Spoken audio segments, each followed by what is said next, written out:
Hey, everybody, this is Jeremy. This is Jets Chaos. And I want to talk about a potential conflict that I just can't stop thinking about that just seems so obvious is going to be a conflict.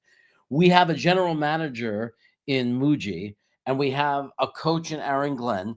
And per the course of Woody Johnson's ridiculousness and never learning and stupidity, he created a hierarchy again, which we know doesn't work, where both have equal power. Dumb. We know that's dumb. We know that's stupid. So, and it's a proven thing that it's just stupid. And here's why it's really stupid.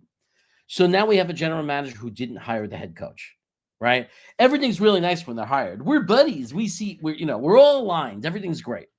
But now you have a situation where their interests may no longer be aligned, creating a possible conflict. Well, what do you mean, Jeremy? What are you talking about, Chaos? How is there a potential conflict between these two? Well, Aaron Glenn, we know, did about as bad a job as you can do, right? You don't come in and do much worse than that, right? And I'm not sitting there. I'm not continuing this thing of fire him and why. No, let that go. He's our coach. But the reality is, he didn't do anything well. Nobody's saying he did a great job. Some people want to give him more of a chance, but nobody's sitting there and saying he did a great job this year, right? Now, Mooj, it's a little different with Moogs. I like to give him nicknames, right, with Muji, but he didn't do such a bad job. I'm not saying he did great. He didn't. The worst thing we did this last offseason was, you could argue, was Aaron Glenn, right? That wasn't Mooj. It was Aaron Glenn who chased Aaron Rodgers out the door. I don't care about that because maybe we would have went at best 6-11 with Aaron Rodgers. Even if it was 7-10, would you take that now? You'd rather have been 7-10. Now he's out the door because he's retired. And what do you have left? No draft pick, right? You don't have the draft pick. A totally different year. We wouldn't have the. I wouldn't change that. Only because, yes, Aaron Rodgers would have been better and we would have been a better team, but we wouldn't have been a playoff team. But that's neither here nor there. The point is, Aaron Glenn is the one that chased him out the door, right? So our general manager made some good trades early on before the season. He brought in Briggs. He brought in Phillips. During the season, he brought in Brownlee. He made some good moves. His draft was okay. I mean, the first pick was a great pick, and Membo was great. It worked out great. Mason Taylor, jury's still out, but showed some flashes. Looks like we could have our starting tight end of the future. Not definite, but certainly looks okay, looks solid, right? Third round pick, AZ Thomas, already playing his rookie year cornerback. Not an easy position. Third round pick, already playing and not terrible. Made mistakes like you'd expect a rookie.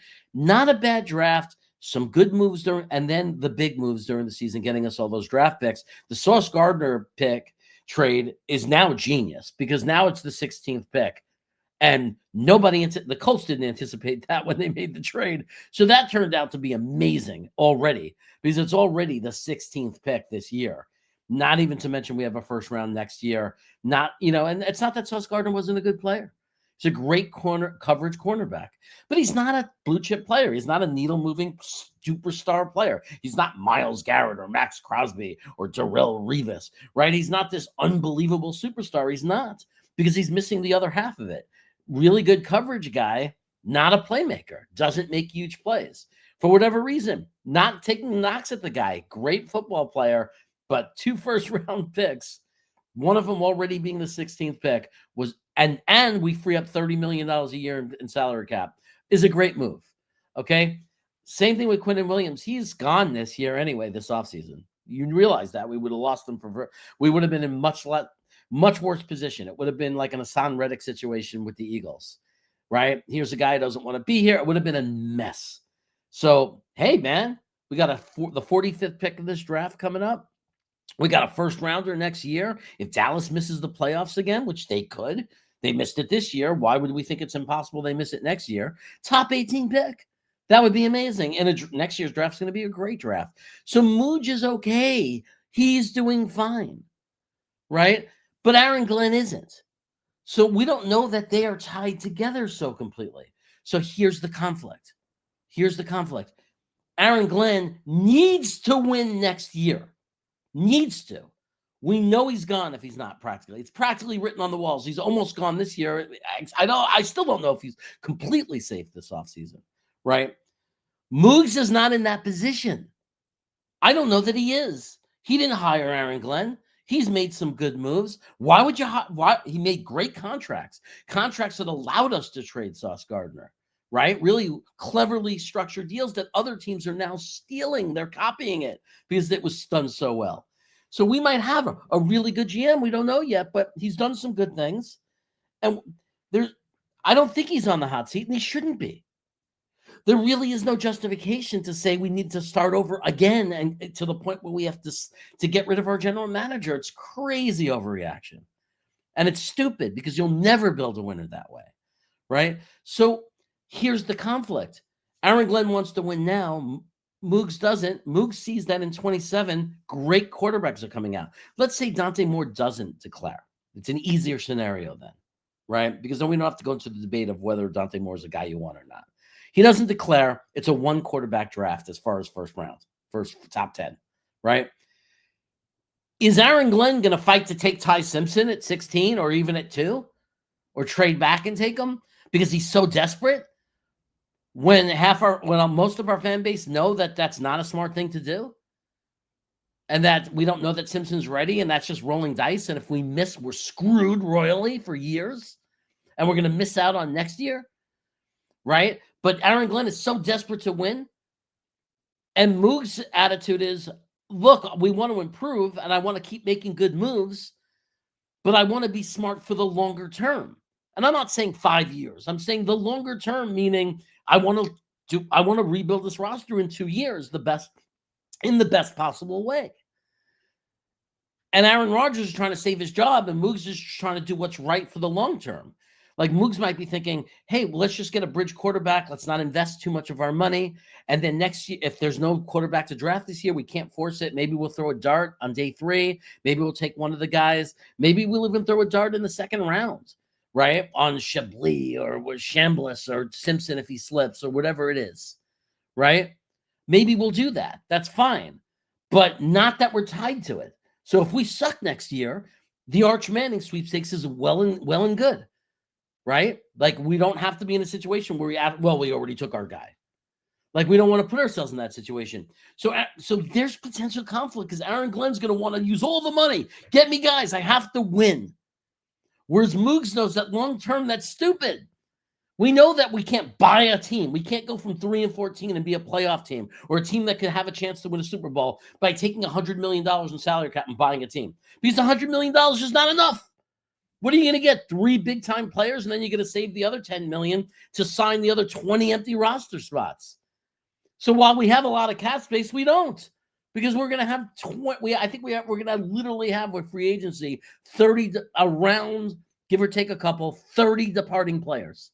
So it's not a lot of money in that sense. We can't buy a football team. Buying a couple of stars is not going to do it. We're not going to be a playoff team next year. And even if we took all the money, drafted well, and we were a playoff team, then what do we have? Our cap is locked. We might not be able to shift it into a Super Bowl team. The better strategy is it's going to take 2 years to fix this. The team is disgusting right now. It's so bad. We have needs all over the team. The defense is horrendous. We need 2 edges. We need 2 linebackers. We need 2 safeties. We could use another cornerback. I mean, it just doesn't stop.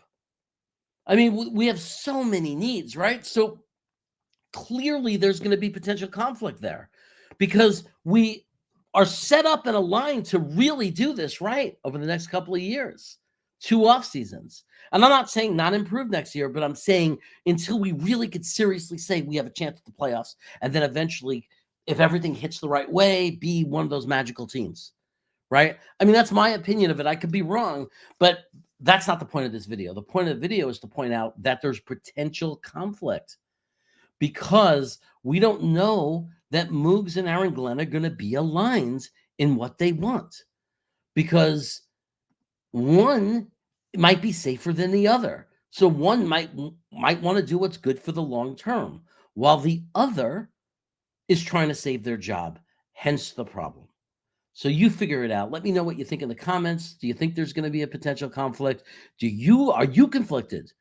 Are we as a fan base conflicted? Are you Team Glenn? Do everything you can to get better. Use all your resources now. I'm tired of waiting. Or are you more, we got 3 first-round picks next year. Let's try to figure out a real vision and do this the right way. Not that the first opinion is the wrong way. Maybe doing everything now is what you want. Maybe that's the right way. So I don't want to. I don't want to be. I don't want to push aside other people's opinions. But let me know what your opinion is. I'm just a guy like you, so what I say isn't. I don't think it's any smarter than what you have to say.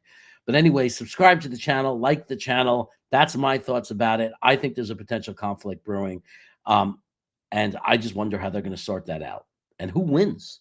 Because Woody Johnson, again, equal power, stupid, doesn't want.